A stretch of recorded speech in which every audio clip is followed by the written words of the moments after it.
to the Johnny Dell Football Academy podcast on the channel that's trying to answer the whys and hows of the game by talking through and dissecting game film and diving deeper to explain why the X's zig and the O's zag. I am Adam Marino, joined by Mr. Johnny Dell, and we are reminding you, as always, the most fun way to watch is on YouTube, where we go live. There you can comment into the live show.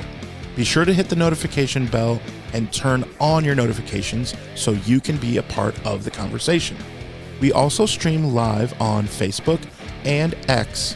Also, the audio versions are always found on Spotify, Apple, wherever you get your podcasts. Now, if you are live with us in the chat, it's probably because you are subscribed, you've hit the notification bell, and turned those notifications on. So, when sharing with your friends, be sure to let them know. We also love to hear from you outside of our live show. Email us at johnnydellsfootballacademy@gmail.com, and you can always check out the website jfa49.com, as it is the most fun way to support the channel. Also, the way we boost the chat and boost the algorithm is to type out hashtag JD49. What is up this morning, Niner faithful? So good to see a few of you in the chat. I know it's been a hot minute since we've done a show. There's been very few shows over the last month or so. I have maybe had the busiest month of my life. It has been wild. I've taken some young students and kids to 2 summer camps during this time. I also flew out to Washington State and drove back to Alabama, 2,700 miles. So yeah, that's why I have been kind of persona non grata for the last couple of weeks. It's not for any other reason other than life just being insanely busy. Terrerdome, big shout out. He's in the chat there. Does a great job on YouTube. Go check him out. He does a great job. But good to be back with everybody. You know, the last time we did a show, the 49ers didn't have Bryce Huff on the team. And so now we do. So there's that. That's pretty exciting. That if we have time today, I'm going to even get into some film on Bryce Huff. I went and looked at every one of his snaps from the Jets last year, the Eagles last year, to see what was the issue there? What was the issue with the Eagles and what was going on? And so, it was everything that that I wanted to see. You know, what was the drop in production from the Jets to the Eagles? Was it scheme fit? Was it him just losing a step for some reason, or what was it? And so I got a lot of good intel there from watching his time with the Eagles. Yeah, Terrerdome, I was like a truck driver. I stopped at a lot of truck stops. I was driving over 500 miles a day when I was on the road. It was pretty brutal.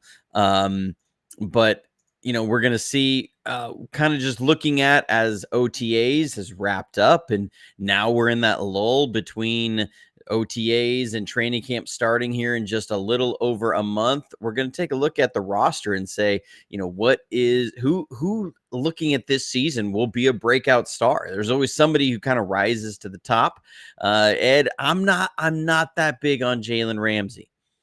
I'm not. I think at this point in his career, I think he's got some deficiencies in his game that have become very apparent to a lot of teams, and he can do a number of things really well. I'm just not sold on him being the kind of guy you want in the locker room right now. That's just where I'm at with it. But last year, I think that player that really broke out and had a season that was much better than many of us were expecting was Juwan Jennings. I think, you know, he came in last year, and with the injuries with Deebo Samuel and Brandon Ayuk, really as far as receivers was Brock Purdy's number one target and nearly had 1,000-yard season.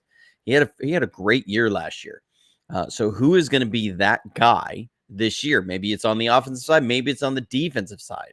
But as we start looking at this, I was starting to think about, you know, who's going to make the biggest jump, who's going to be the person that really takes off. And as this season is starting to come in and you're seeing Christian McCaffrey should hopefully be 100% healthy. He's 100% healthy right now. Will he last through the season? That's the big question. Will the offensive line be better or worse than last year? I do believe that if Ben Barch is healthy, that he's going to be the starting left guard for the team. And I do believe that will be an improvement for the team. And based upon his short time that we saw him last year, I think his fundamentals are a little bit better than what Aaron Banks's were. And I think he'll bring a little more juice to the run game. Aaron Banks and Chris Verster talked about this. He had struggled with his weight. And then especially when he was getting injured, really struggled with his weight last year. And that just reduced his quickness. And it was very apparent on film. He was really struggling to get to the second level and get to linebackers, really hurt the run game, which then is a cascading effect as then your play action passing isn't as effective, which means now you're doing more drop back passing and you just become more predictable. And then you have injuries to the receiving core. And now you're trying to be more of a drop back team, but you don't have your top two wideouts. And so things are going that way. But as we look at this season and starting to piece it back together, who will be the breakout star on the offensive side? I think somebody that might be, the low hanging fruit is Ricky Pearsall. First round pick last year, wide receiver, was, especially that Lions game last year, really started to kind of pop off the field and was getting lots of production. And so I think that would be a natural first choice to say Ricky Pearsall could be the breakout star for this year, especially on the offensive side of the ball. He's got all the tools to be a really good wideout.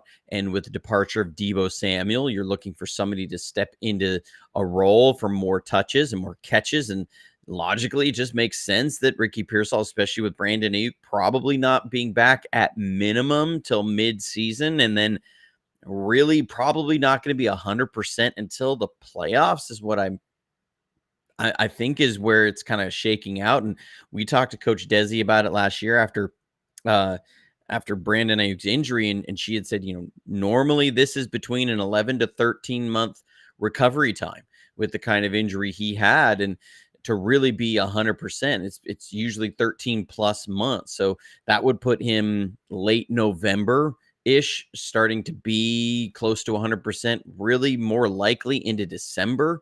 And so Ricky Pearsall, it makes a ton of sense. I do believe that Ricky's got a lot of the tools to do it. The big question is going to be, can Ricky stay healthy? He's had some durability issues from college into early on with the 49ers, not talking about him getting shot. I'm talking about the missing of OTAs and training camp. So can he stay healthy? I'm not sold that he's going to be the breakout guy this year, though. I think Juwan Jennings and George Kittle are still going to be carrying the load in the passing game. And then with the return of Christian McCaffrey, I think he's going to be much more involved in the passing game than even we had seen. I think he's going to start to become that number 3 receiving option. And to me right now, Ricky Pearsall is number 4 as far as receiving options for the 49ers. So who else could be there on the offensive side of the ball? I think it's going to be a really interesting camp battle between Isaac Guerendo and Jordan James for that number 2 running back spot. And, Isaac Guerendo, these are 2 pretty different players.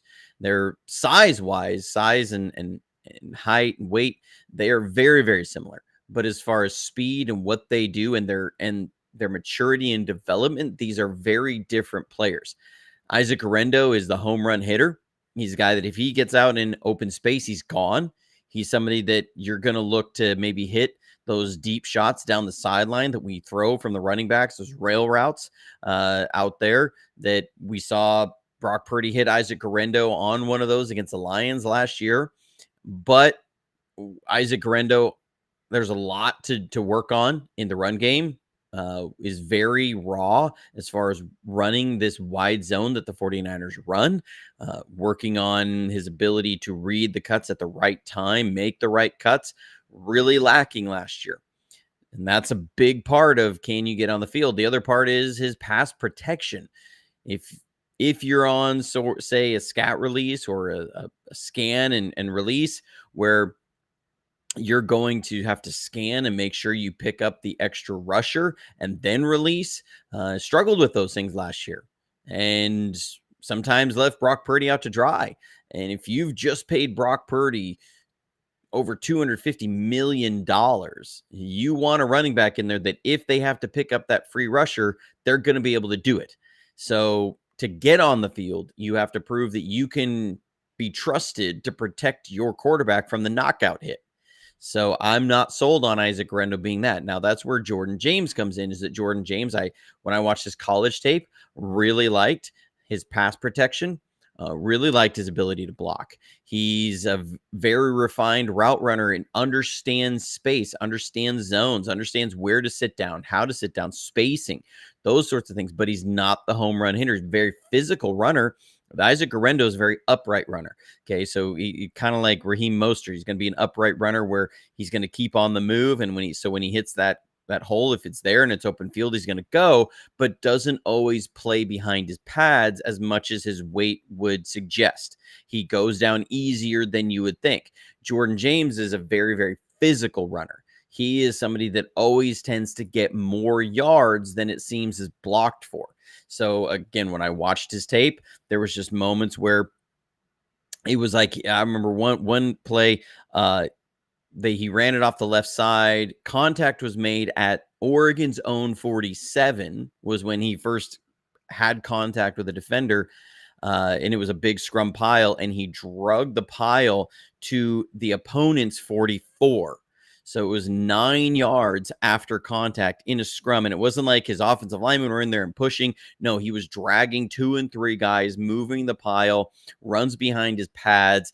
So for me, if it was, if I was on the line and said, okay, tell us right now, if it was between Isaac Guerendo and Jordan James, who's going to be the breakout star for the 49ers next year? I would say Jordan James. I think he's more refined in the system. I think he can do more of the things the 49ers want out of their backs better, that he doesn't have the home run threat, but I think he would see the field more. Right now, I would be a little surprised if week 1 Jordan James was not running back number 2. I know that sounds crazy, being a late round pick from a running back, and Shanahan, almost infamously doesn't like rookie running backs, much like rookie wide receivers. He doesn't want to put them on the field. But I think that just based upon the last football I've seen these guys play, that Isaac Guerendo is ahead of, Jordan James is ahead of Isaac Guerendo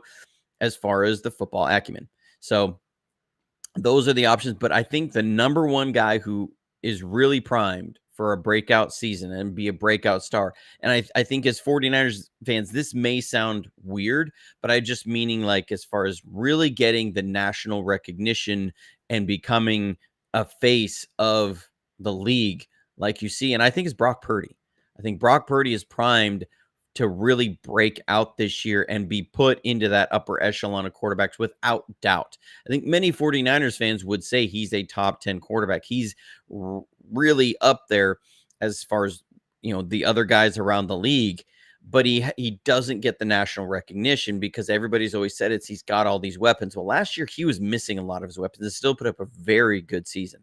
In 16 games, he had a lot of yards. It was still a very productive season, and he did very well behind a shaky offensive line and really a 49ers team that lost its identity through what they do, very much run game, play action passing. That was very much gone last year. And the 49ers seem to be in an identity crisis through much of the season, and some of that being Brandon Ayuk's holdout and Trent Williams' holdout and them trying to get their contracts done. This year, it doesn't seem like that. There seems like they're all there. They're all working together. They have been throwing together. Everybody's there ready to do that. And that only means that Brock Purdy's season is going to be even better. The defensive side is looking a lot better, that you have a coach that you really trust. And if you have a defense that can get off the field on third downs, your offense gets more opportunities. The more opportunities you get, that's the better it is for your quarterback.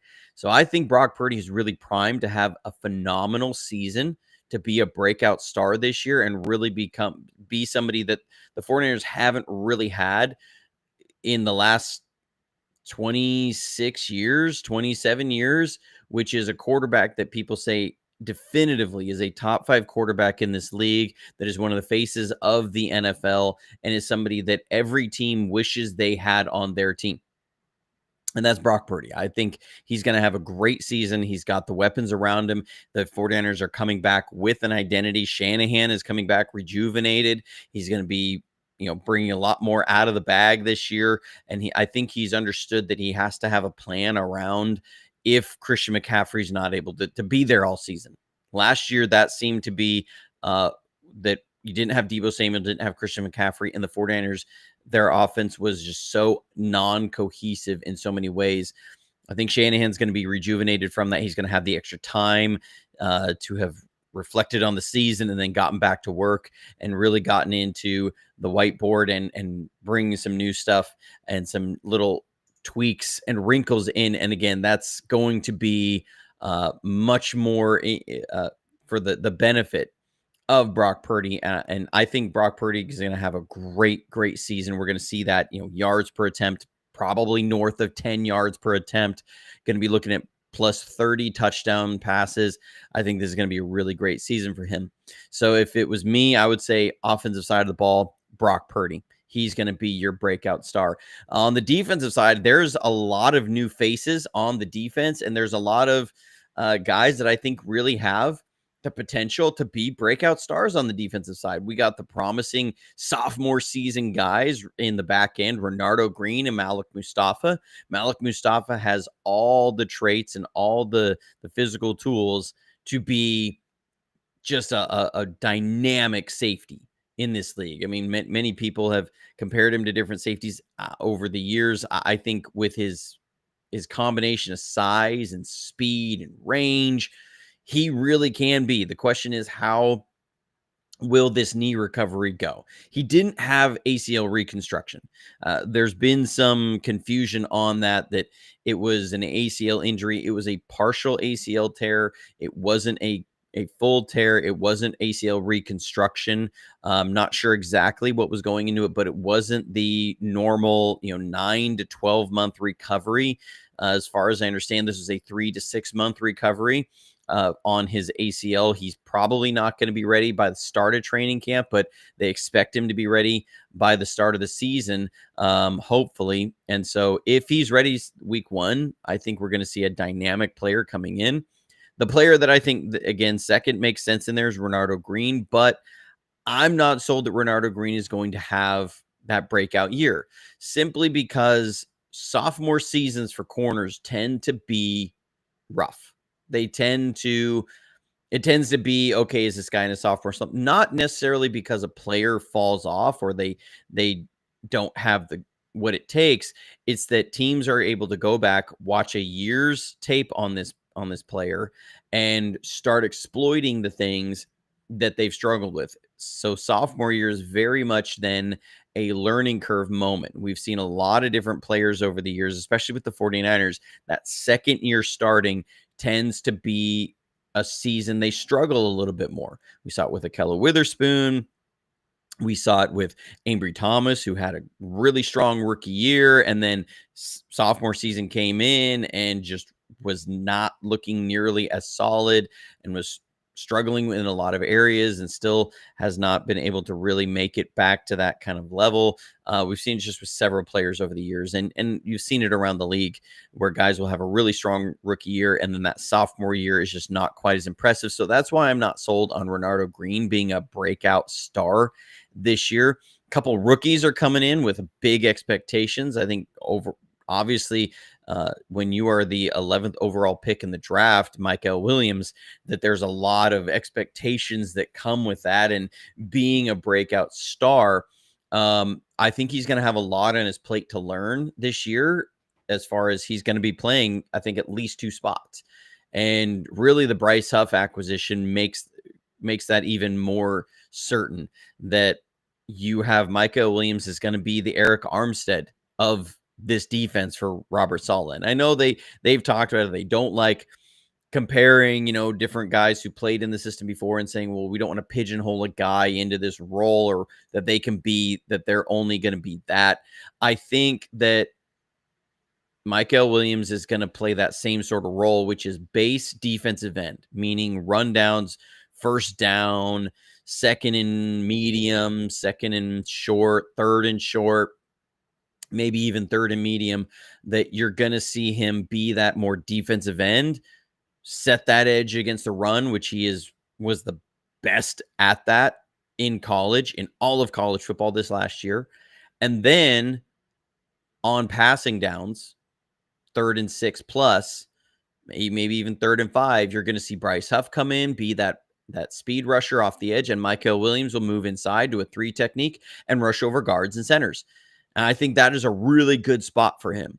He's somebody that when you watch the tape, you go, okay, he doesn't have that elite burst, elite bend around the edge to get to the quarterback. He can be productive from the edge, but it didn't seem like that was his best fit, is to be a pure edge, not wide 9 technique rusher of the passer from that spot.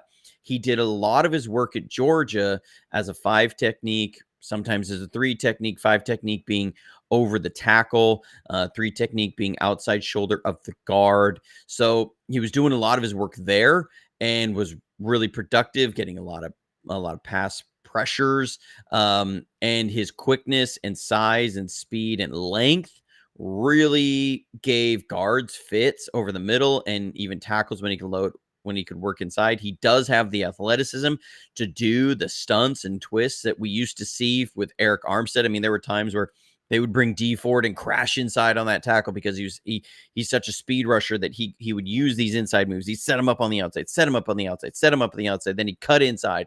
And so after then you've hit him with those 4 punches, then you've set up the stunt where he's going to, fake the outside speed rush, cut inside, draw that tackle in, and then they would have Eric Armstead loop around. And you would get Armstead running free at quarterbacks with those big, long arms and height, swallowing quarterbacks from the outside. You can do the exact same thing with Michael Williams, is that he's got the athleticism, the movement skills to be able to do those stunts. And when you can do those things opposite of Nick Bosa, that makes life so much easier for Nick Bosa. So all that to say, Michael Williams, I think there's a lot of potential there. I don't think he's going to be a breakout star. I don't think he's going to be somebody that after this season is going to be, one of the top 10 players at his position. I don't think so, but I think he's going to be a very good player, and he's going to really help this defense. Another guy that's got a lot of expectations on him and we're wondering about is Alfred Collins. There's people that are already, comparing him to some Hall of Fame defensive tackles. When we talk about best run defenders out of college, Michael Williams being the best edge run defender out of college, Alfred Collins was the best interior run defender in college. And it wasn't close. He was in a deep defensive tackle class. I felt like he was the best run defending defensive tackle in this class. Now, with that, I don't think he's going to have the pass rushing productivity. It's not that he can't be effective and used in this scheme. I don't think his sack numbers are going to be there for him to be a breakout star. I'm not sold on that. I think, if we're actually looking at a breakout star for the 49ers, and these 2 names, the first one, and it might cause us as 49ers fans to raise our eyebrows because we love him so much. But I think, again, not getting the national recognition, this breakout national recognition, I think the guy who is poised for that is Diamador Lenore. Diamador Lenore is a phenomenal coverage corner. And there's been questions of, he's so good in the slot. When you move him back outside full time, will he still be as good? I think we forget how good he's been as an outside corner because he was so good in the slot. We forget that he is just as good on the outside. And if we remember back to the playoffs, 2024, it was 2023 when he was playing, when we were playing the Cowboys, he picked off Dak Prescott twice. He's a player that has all of the tools, length, size, speed, physicality, that he can play on the outside with anyone. And, he's got the confidence talked about that there's not a single receiver in the NFC West that really he's concerned about at all. I think, he's got his contract, and it seems like everything has shown that this isn't somebody who's just going to now lay off the gas pedal because he got paid and got his big contract. So he's going to be somebody that I think will emerge as a top 10 corner in this league, maybe even top 5 corner in this league this year, because not only is he going to be in one position and only working on that, but he's also going to have the added benefit of a rejuvenated defensive line that is going to be much stronger against the run, and therefore set up more favorable pass rushing situations. And I believe is going to have a lot more juice in the pass rush than they had last year. That only helps your back end. That only helps your coverage guys. So when I look at the things surrounding Renardo Green, I think Renardo Green is poised to just shoot for the moon this year as far as recognition, and to be known as one of the top corners in this league, up there with a Sauce Gardner sort of a thing, that he's going to be there. And that's why I also don't think that you have to go out and get a Jalen Ramsey.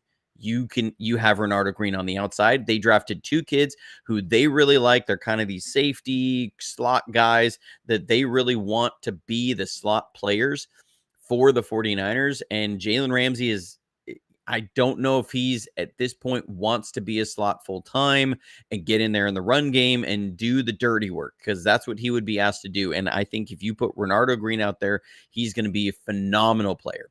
And the last guy that I think could be a breakout star, and this is where we'll get into a little bit of the film, is Bryce Huff, the newest acquisition, just because Bryce Huff has been on that cusp of being an absolute star in this league. Showed so close, had double-digit sacks with the Jets in 2023. He goes and he gets the big contract with the Eagles, but then things kind of didn't go the way everybody was expecting when he got to the Eagles. And so, but if he can bring what I've seen on film to the 49ers and this scheme with Nick Bosa and a Michael Williams, he brings that element that the 49ers desperately need, which is speed off the edge.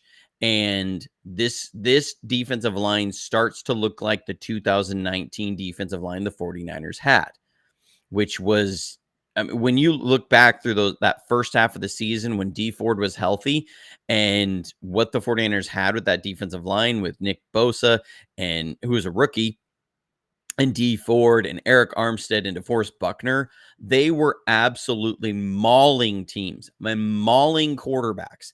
It was almost unfair to teams, just what they were doing. Just go, if you can pull it out of your memory banks, back in the first game that we played against the Rams, 2019, where Jared Goff was just getting mauled all game long.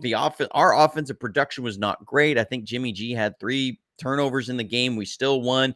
The Rams couldn't do hardly anything on offense because the defensive line was stopping the run and then mauling the quarterback. And I think that's what this defense can do. And Bryce Huff has the potential with this team to be 12, 13, 14 sacks and really be a breakout guy. Now, I think, again, Deommodore Lenoir is the prime candidate because of what this can bring, but with a rejuvenated defensive line. But the Bryce Huff addition is absolutely phenomenal. And so we're going to take a look at what Bryce Huff brings to the 49ers as the newest member of the 49ers. And so here he is. He played almost exclusively this, we would say, defensive left end, right end of the offensive side, wide 9 with the Eagles. Now, this was a game you can see he's got a little bit of a cast. He had I think it was a splint on his left hand because he had gotten a bad ligament injury in his hand. And you could see it this whole game. He did not want to use his left hand, and his playing time, his reps in this game were very much abridged. And then after this game, he went and had surgery, was out for a number of weeks During that time, the Eagles had a couple of guys, especially young rookie, who really ascended through the team. And by the time he came back in, he was still sort of rehabbing his injury, that he just, they didn't necessarily need him. And so this wasn't a situation where he couldn't be productive and he didn't have the goods. It was an injury really slowed him down this year. And then they had other guys who stepped up and became highly productive. But first thing you're going to see is this speed off the edge to push tackles deep. And what he does is he creates space for other players. So you're going to see this speed off the edge from a wide 9, and watch how deep this tackle has to retreat and how much he gets tackles on their heels. So we're going to run at full speed, and then we'll go back and look at it. He is able to push tackles deep, and here he gets a strip sack, forced fumble at a critical point in this game with the Eagles. I believe this game was a one-score game at the time, and this play really changed the whole game. But you're going to see that first step quickness to be pushed out there. Look at the difference between this tackle and this tackle. Okay, you see one guy is retreating much harder than the other. Now, again, he does have a tight end out here, but you see that the tackle has to push way out, and this creates a lot of space inside. So, again, you think about Michael Williams, you think about Alfred Collins, you think about CJ West, these guys who are able to get in here and operate in space.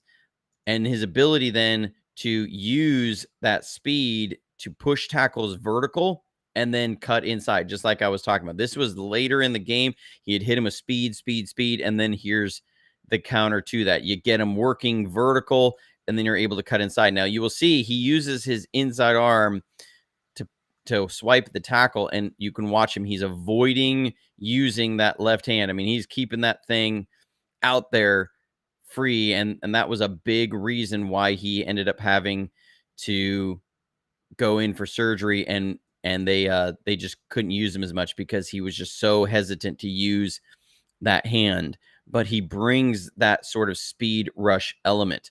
And then you're going to see, again, he's got the counters to the speed moves. He's off that same side over here. You're going to watch the speed rush get up there and be able to do that same move. Excuse me, this is the same play. I'm sorry. I just loved it so much I put it on there twice. You're going to see now the spin move to come off and get the pressure. So same thing. He's going to be able to force this tackle vertical and then work inside. And our old friend Trey Lance has to escape the pocket, but again, pushes him so deep and then is able to attack inside. It's what he brings is that speed rush all day long. So then we're actually working backwards. This was the game before that. This is Bryce Huff. He's over here. And understand, this was still in the first half of the season. So when teams are playing the Eagles, they're very much still game planning for Bryce Huff, understanding who he was with the Jets, what he can bring to the Eagles. So they're still game planning. A couple of things I want to note here, because what this speaks to the Giants' game plan. This is a third down. So they have all their third down packages for the offense installed. They have different situations. This is on the near hash. Okay, so Bryce Huff is on the short side of the field. You're going to notice there's a running back over here and a tight end, and then there's a receiver out wide. So that means they have put the strong side to the short side of the field. The reason that's really important is because normally teams want their three receiver side on these money passing downs to the wide side of the field, simply because you now have more space. You have more space to that side of the field by a wide margin to put three players into the defense, especially if they're a zone heavy defense like Vic Fangio is. You now can create more stretches of space on into where you have space. Now they're doing that to the short side of the field. And not only that, they're going to chip and release on Bryce Huff. And then they're going to bring a running back to chip and release on Bryce Huff. So they are committing a lot of resources to him because of this speed rush against their right tackle. That is a lot of resources. So what you're going to see is the Giants end up using a little two-man concept out here to the wide side of the field where they just don't have the space to do it because they are so worried about this guy and committing so much to him to the short side of the field. And so you're going to see there's the tight end, and now here the running back is going to step up and give him a little chip, and then there's the tackle. And with that, then they're throwing the ball out to the wide side of the field where they only have two receivers, and you see it. There's no space out here. They're able to cover everything. They got 3-on-2 out there with the defense, and it stopped well short of the first down marker. That also speaks to some of the issues the Giants had, but you can see the resources that are being put towards Bryce Huff as a speed rusher. So, that alone tells me what other teams think of him as a speed rusher. Okay, so now we're going to see him again. Robert Saleh said this, that he doesn't always win with second effort, not because he doesn't have the second effort, but just because he usually wins so quickly. You're going to see him get in here. Again, if they didn't win so far hard off the other side, he's got a sack here. You can see that ability to push tackles vertical. It's there. And then turn that speed into a quality rush. Again, if Daniel Jones didn't take off, he's dead to rights from Bryce Huff. That is a quality rush there. He's got the tenacity to fight off the edge. Really like a lot of what Bryce Huff is going to bring to the 49ers. Okay, so we're still here in the Giants game. And the thing that just jumps off the tape, I mean, he's in a 4-point stance here, and he's just going to fly off the edge. Look at the speed at which he gets. I mean, this tackle takes off early, and he still beats him around the edge. You can watch. We'll watch this tackle. We'll take off early. He's pulling a Lane Johnson out here, taking off early because he's so worried about that speed rush. And even taking off early and having a running back out here swinging around, he's still able to beat him around the edge. And now they have some miscommunication up here. Somebody was supposed to be in this gap up the middle. So that's not on him. That's on somebody else in the defensive interior. But you see the speed rush, ability to affect the quarterback, ability to get to his landmark. When you are rushing, they have landmarks here that they want different guys, and they're going to have different plans for different rushes. But generally speaking, you want one guy at 7 yards, you want one guy at 5 yards, you want one guy at 3 yards, and you want one guy as a spy to break out so that you don't give a quarterback anywhere to step up. You are going to create havoc in this zone, but nobody has the same lane. You don't want both edge rushers coming in at 7 yards. You want one at 7, one at 5. So if the quarterback steps up, that then he's stepping up into another guy. And if he continues to step up, he's into another guy. And if he continues to step up, you have your fourth guy there. If he can't step up because the other guys are coming, then you have the guy around the edge that's going to go get him. You want to rush as a team. And so he wins to his landmark so often. And that's exactly what he does here. He's winning to his landmark. The other guys are not winning to theirs. And so that's why this isn't a sack. But he's winning to his spot, and he does it well. He does it as well as anybody. You're going to see that he does have the ability to win from effort. You're going to see him here. He's going to work through a chip and then the tackle. So he gets chipped inside. So they take away his speed rush, and he's going to work, and he's going to keep working. He's going to keep working. He's going to go get the sack. So just because he doesn't get a lot of second effort sacks because he wins early and it allows other guys to win early doesn't mean that he can't. But what we're going to see here again, that wide 9, 4-point stance, that he's going to push this out here. And again, watch how deep the tackle's going to get and how much space this creates for other guys to work. Imagine putting Michael Williams right here in this space with that much space against a guard. That is a win for Michael Williams. That is going to let that rookie shine. It's going to let him do what he does best because he creates so much space. Look at the other tackle. He is not nearly as deep as the right tackle.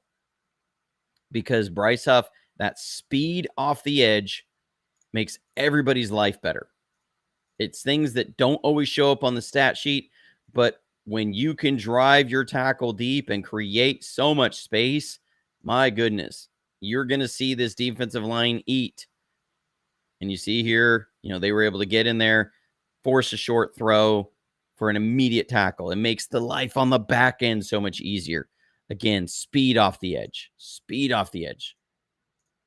That pops over and over again. That speed to work through and work vertical. He didn't get that sack, but guess what? That was caused by him winning to his landmark. You're going to see him, that step, a little stutter step, and then go in the cross chop, and he's won. And so now Daniel Jones is going to have to step up, and somebody else is able to go clean up that sack. That's what I mean when I say you have guys rushing at different levels. That's how you rush as a team. That's what the 49ers can bring. Now, this is the game before that. This game against the Browns was his best game of the year. And again, 4-point stance. Watch the speed off the edge that he brings. Forces a bad throw. Deshaun Watson has to get rid of this ball. But again, look at how much the tackle is having to retreat. I mean, look at how upright that tackle is trying to retreat to get around this edge or to cut him off from the edge and still can't get there. And so, again, Watson's got to short arm it. He's keeping that arm in tight. That's not a great throwing platform. He's usually got his arm a little bit farther out. That's where Watson's arm slot is. So he has to short arm it, and it's not a great throw. And you get force an incompletion. Again, something that doesn't show up on the stat sheet, but he's absolutely there. You're going to see him off the same edge again, and watch the speed off the rush. Just that speed. Again, forces the quarterback off his spot. It's not a sack that he's credited for, but he wins to his spot. Again, look at how vertical the tackle is in trying to retreat. Trying to win back there. Still doesn't. Forces the quarterback up, and that's where you get the other guys to win. These are things that when you see this, you think Nick Bosa, you think Micah Williams, you think CJ West, you think Alfred Collins, you think these guys, their life is going to be so much easier because of what Bryce Huff is bringing to the speed rush off the edge and the ability to force quarterbacks to step up into those guys. Nick Bosa doesn't have to win at 7 yards anymore. Nick Bosa can win at 5, 3, and 1, and he can do what he does best, which is win in those areas. And then he has the ability to bring the counterpunch to the speed rush. You're going to see him off here again. Work it. Oh, my goodness. And get the inside slip. Now, there was a breakdown in coverage there, but this should be a sack. I mean, again, you see the tackle is flying out so wide to try and cut him off because he's been getting beat. So you're going to see now he says, I can't win back here. I'm going to try and just work out here and cut him off. And so Bryce Huff works inside. Whoop. And he's got a clear lane to the quarterback.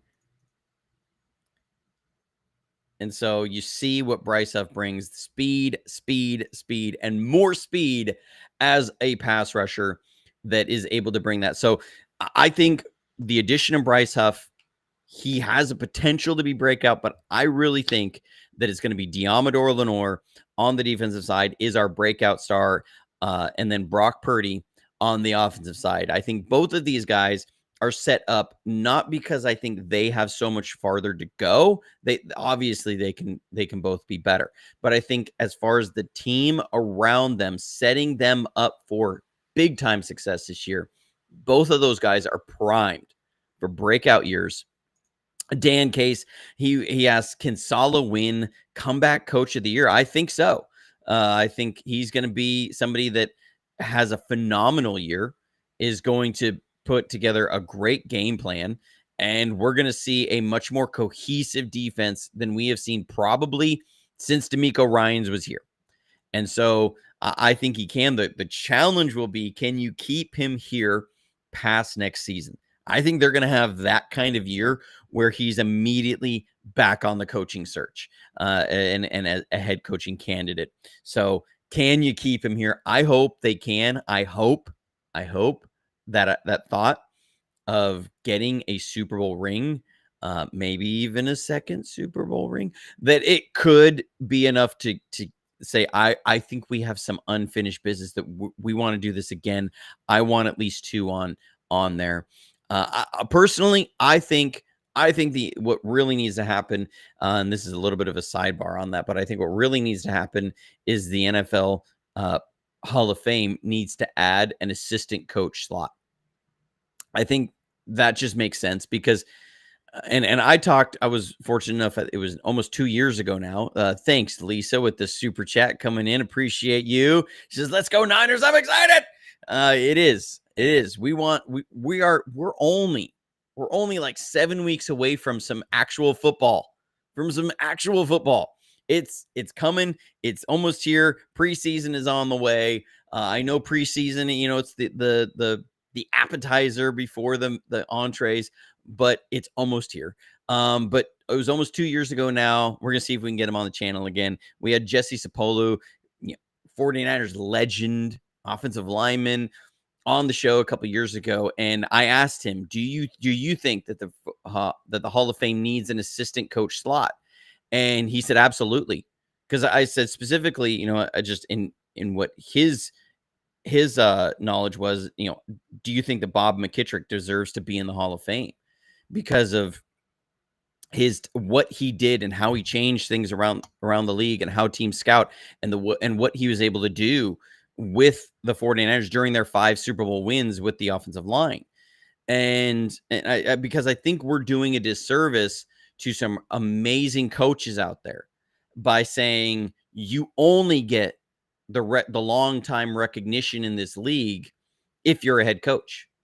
When we have seen some coaches that have assistants that have absolutely changed the game. I think of guys like Dom Capers, Bob McKittrick. I think of Gibbs, the offensive line coach for Mike Shanahan, who changed, 3/4 of the league now. Almost everybody runs some form of what he brought to the league in the mid-90s. I think Steve Spagnuolo, Quiffle has said that. Steve Spagnuolo needs... can we justify Steve Spagnuolo not being in the Hall of Fame when his career ends? With the kind of Super Bowl wins and defenses and Super Bowl winning defenses that he's had? Can we really say that he doesn't deserve to be in the Hall of Fame? He absolutely does, but right now he couldn't be a candidate because there's no assistants Hall of Fame. And so I think it would do go a long way, especially when you have somebody who, like a Robert Saleh. You say, okay, you could go seek out that head coaching gig, or you can stay here and you can be in the Hall of Fame. You can etch your name in history with what you do with this team and what you do here, like Steve Spagnuolo has done with the Chiefs and the Giants before that. I think that they definitely need Vic Fangio, Dick LeBeau. You guys are on it. These guys have changed the league. Dick LeBeau and bringing all the zone blitzes and everything that he did and with the Steelers for all those years. Vic Fangio, look, for a long time, there, especially probably 2019 through 23, half the league was trying to run some form of Fangio scheme. There's a bunch of teams that run that. When Steve Wilkes was here, we brought in a bunch of Fangio stuff that I hadn't seen necessarily a lot before, that we were bringing in more often. And Vic Fangio has had a huge impact on the league. And so, I think you absolutely you should have just a slot for assistant coaches. That is separate and add an extra person.